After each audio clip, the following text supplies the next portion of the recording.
Hello everyone, this is our documentary video project for ADHE 412, an overview of adult education.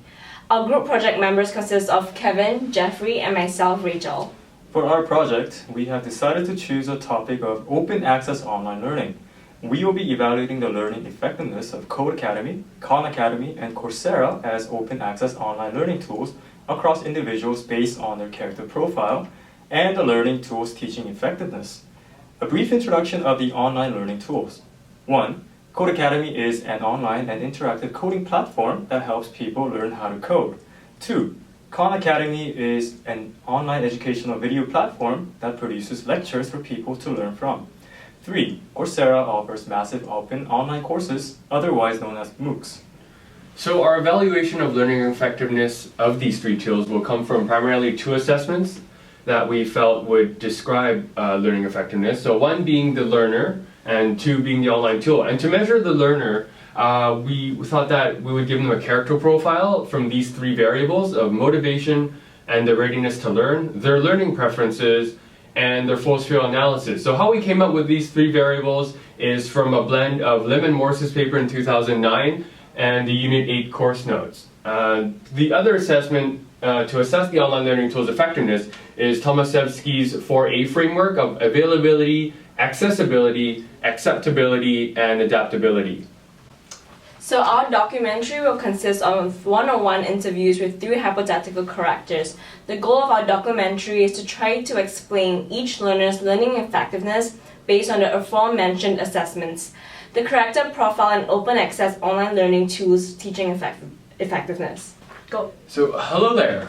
Could you give us a quick self-introduction? Hi, my name is Kelvin, and I currently work as a middle manager at an accounting firm. Okay. So from the profile that you filled out, it seems like you already have a CPA as well as a BCom in accounting. So why are you still pursuing more education? I want to refresh my accounting knowledge. School was a positive experience for me, and I love studying. And as I also familiarized myself with Khan Academy, I took interest in expanding my knowledge in finance. Finance and accounting are pretty closely related in my field, so learning it would allow me to expand my career options in the future.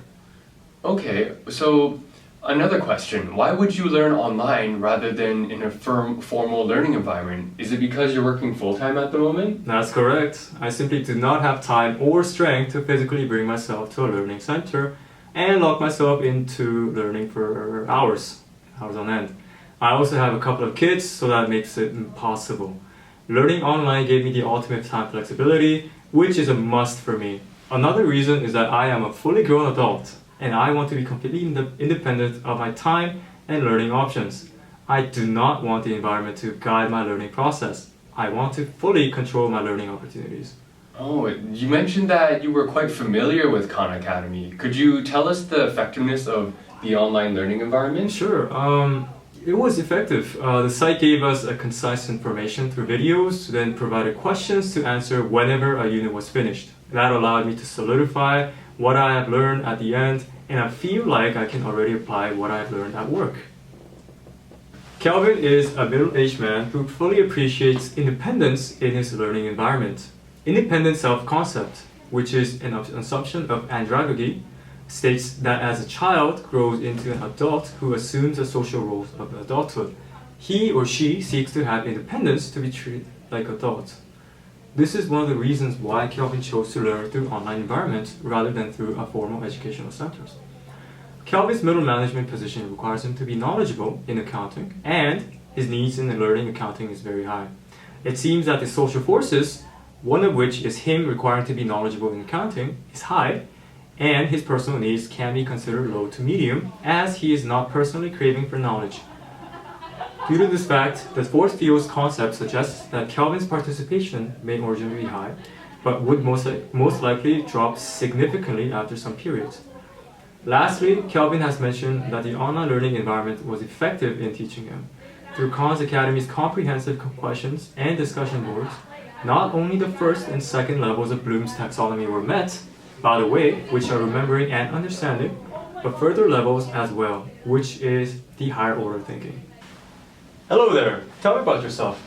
My name is Belle. I completed high school and went on to beauty school to get my hair and makeup license. I currently work in a hair salon where I cut and color hair. I am also a mother of 2 elementary school children. Okay. Is hair and makeup something you have been passionate about? Yes, I have always been creative and enjoy hands-on experiences. I felt it was very natural to pursue something creative as my career. This was the reason why I didn't pursue formal university education. I am planning to start my own hair and makeup bridal business and have been taking an online course called Business Foundation Specialization on Coursera. Interesting. So what are your considerations when you take an online course? I need to have autonomy over my time so I can juggle my other responsibilities, such as picking up my kids at school, cooking at home, and taking jobs at the salon. I see. So how does Coursera help you achieve your goals over community college or classes at a community center? I like how Coursera gives me the independence to take courses on my own time as long as I fulfill the course commitment requirements. It understands that I have other responsibilities and education is not my sole responsibility like in high school. The fundamentals of marketing, accounting, operations, and finance in the course is helpful towards me creating my own business. Furthermore, I am able to apply the materials that I learned in the course immediately to my business. Okay, I see. Would you consider Coursera to be an effective learning source then? Yes, other than the fact that it suits my schedule, it helps me fully understand a topic before moving on to a more advanced topic. I get immediate feedback from a concept I don't understand when I do randomized versions of the assignment. Another great learning opportunity is through peer assessments when other learners can evaluate and provide feedback based on their own experiences. This helps me gain a broader scope of perspective. All right, thank you for the interview. Thank you. So Belle is a mother of 2 who has a busy schedule. Other than taking care of 2 elementary level children, she works at a hair salon and her work hours are unpredictable and dependent on how busy the salon gets. She hopes to use her experience and education in hair and makeup artistry to open her own bridal business eventually.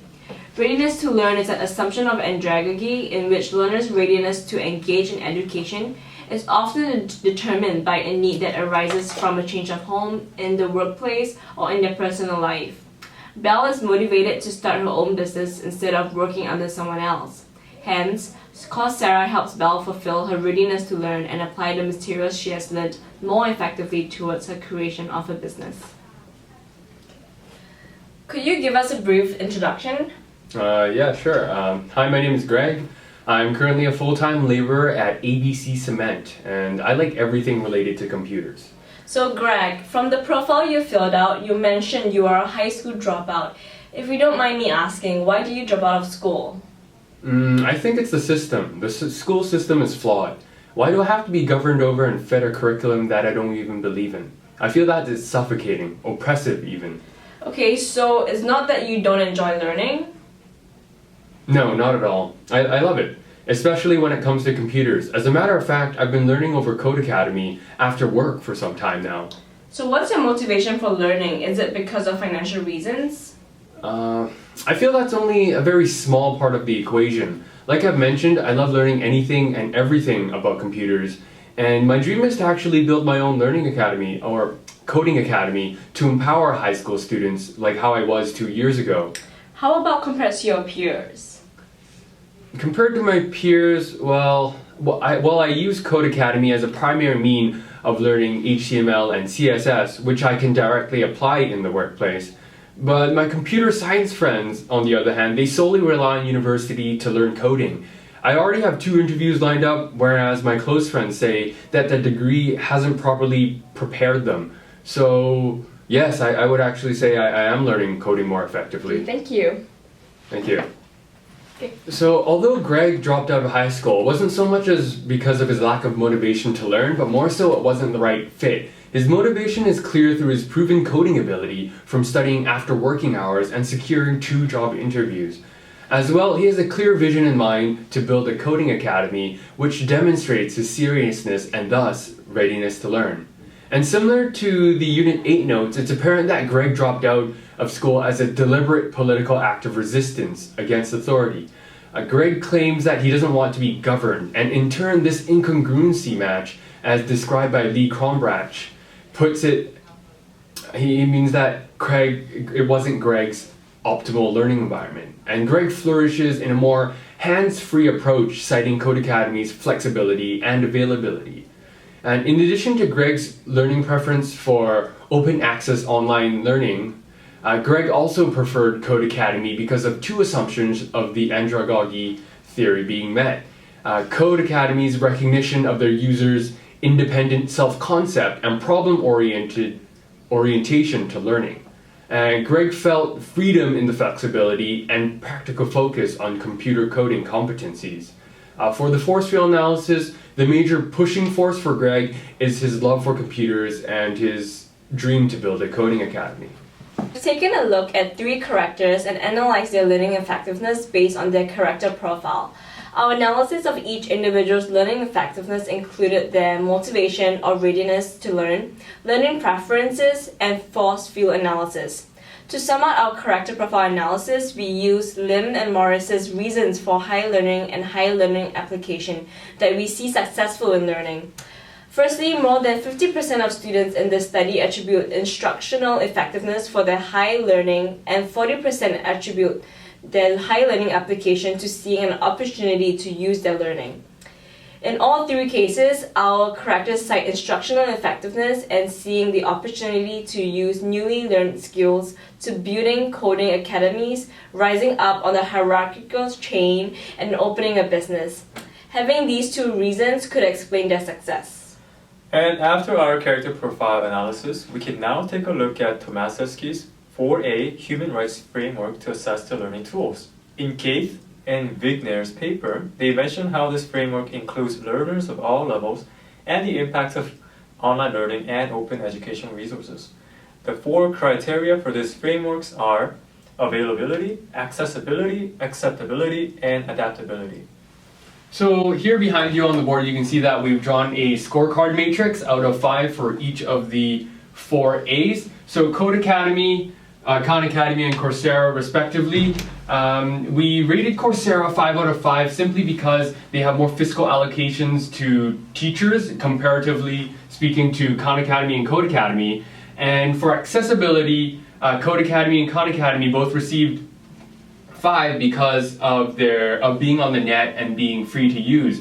Rather, Coursera has this financial hurdle, which you have to pay fees to usually, so therefore the accessibility rating is a bit lower. On the acceptability end, this usually refers to language of instruction, how accepting are they of that, and a note here is that Khan Academy received a 5 out of 5 because some of their videos, or if not most of their videos, are translated into numerous languages, I think maybe 65 or more. Coursera has a couple of languages, Spanish lagging behind a little bit, but Code Academy is primarily in English and therefore received lower grade. On the adaptability end, all 3 of them, they're online, and arguably they're very new to the industry, and therefore they don't really cater towards individuals with special learning needs, and maybe down in the future, but not at the moment. Coursera does have some courses that teach about people or individuals with learning disabilities. However, Code Academy and Khan Academy, they're more instructional videos, interactive coding, and not very catered, again, to people with special needs. And so here we have the total aggregated scores. Khan Academy received an 83, by far the highest out of the 3. On the right here you can see an adjusted score.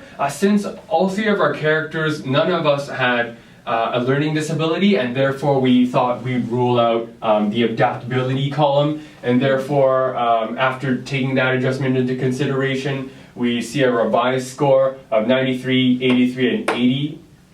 And again, Khan Academy ranks first, Coursera ranks second, and Code Academy ranks third. So now we've covered character profile as well as the online learning tool effectiveness, and that concludes our project of analyzing learning effectiveness of open access online learning tools. We use primarily Units 7 through 9 materials as well as supplementing it with external research. However, we do recognize that learning effectiveness isn't as simple as decomposing it into 2 components, as in fact much more complex. And moving forward, some suggestions could be that we could run some quantitative assessments for a more scientific approach.